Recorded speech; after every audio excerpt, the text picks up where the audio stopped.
Online class न करने के बहाने। आजकल का समय एक ऐसा समय है जहां मनुष्य की जिंदगी दांव पर लगी हुई है। हर एक व्यक्ति समस्याओं से जूझ रहा है। सभी अपने आप में उलझे हुए हैं। कैसे कमाएं, कैसे खाएं, क्या पहने, क्या ओढ़े। एक परिवार को संचालित करने वाला व्यक्ति इन्हीं सब बातों में उलझा हुआ है। ऐसे समय में विद्यालयों में पढ़ने वाले छात्रों की क्या मनोदशा होगी।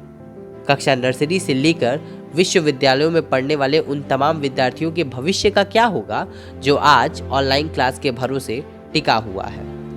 एक कुर्सी मेज लगाकर अपने कंप्यूटर या लैपटॉप के सामने बैठकर पढ़ना कितना अटपटा लगता है ना, जहां न हम किसी को देख पाते हैं और न हमें कोई देख पाता है, न किसी से रूबरू होना और न ही किसी को बेहतर ढंग से समझ पाना। कुछ ऐसा ही अनुभव इस समय मैं ऑनलाइन कक्षाओं के दौरान कर रहा हूँ।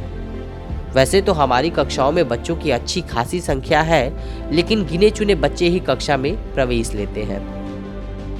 शुरुआत के कुछ दिनों में बहुत अच्छा लगता था कि सभी बच्चे समय से कक्षा में प्रवेश करते थे और सभी अध्यापक सुचारू रूप से पढ़ाते थे। लेकिन उसके बाद जैसे जैसे कक्षाओं में कम बच्चे आने लगे तो धीरे धीरे हमारी ऑनलाइन क्लासेस उदास होती चली। जब कक्षाएं अच्छे से चलती थी तो कहीं न कहीं हमारे अंदर भी एक उम्मीद थी कि हमारा भी विद्यालय खुलेगा और हम भी ऑफलाइन क्लासेस कर पाएंगे, और ऐसा ना होने की वजह से हम सभी उदास हो गए।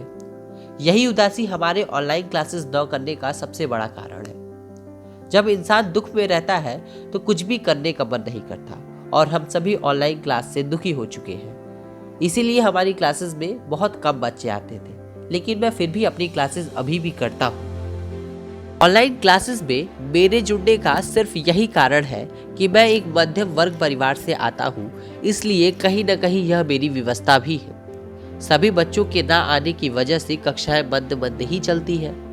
इन सब के बीच मैंने एक बात गौर की कि क्लास में जो बच्चे नहीं जुड़ते हैं उनके बहाने बड़े ही रोचक हुआ करते हैं। एक बार की बात है कि पिछले कई दिनों से लगातार एक दिनेश नाम का लड़का कक्षा में नहीं आ रहा था। अध्यापक अक्सर उसके बारे में पूछा करते थे, लेकिन उसका कुछ अता पता ही नहीं था। कुल 10 दिनों के बाद दिनेश कक्षा में प्रवेश किया। उसके आते ही अध्यापक ने उससे क्लास न करने का कारण पूछा, तो उसने जवाब दिया कि पिछले 10 दिनों से लगातार उसके जियो सिम का नेटवर्क अच्छे से नहीं चल रहा था, इसलिए वह क्लास नहीं कर पा रहा था। यह सुनकर मुझे हंसी भी आ रही थी, और मैं ये सोच भी रहा था कि कहाँ पूरा देश यह कहने में लगा हुआ है कि जियो सिम का नेटवर्क सबसे अच्छा है, और यहाँ जियो सिम के खराब नेटवर्क का बहाना लेकर दिनेश अपना पक्ष रख रहा है।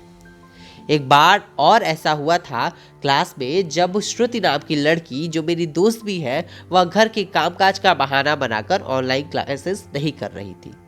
और अब अगर मैं अपनी बात करूं तो मैंने भी ऐसा कई बार हुआ है कि मोबाइल के रिचार्ज खत्म होने का बहाना बनाकर क्लास नहीं किया है। ऐसे रोचक और आनंदपूर्ण बहानों को लेकर कक्षाओं में मजा भी आता था।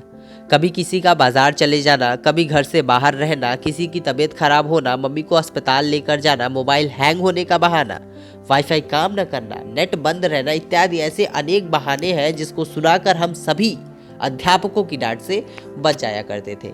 लेकिन एक सवाल है, कब तक बचेंगे और बचकर करेंगे भी क्या? ज्ञान तो हमें प्राप्त हो नहीं रहा।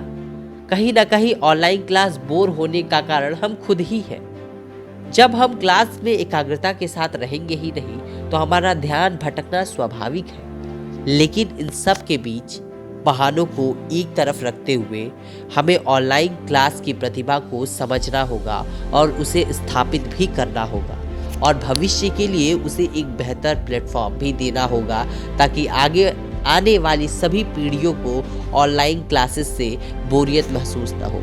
इसलिए हम सभी ऑनलाइन क्लासेस करते हैं और पूरी कोशिश करते हैं कि उसे एक अच्छा और बेहतर प्लेटफॉर्म बना सकें।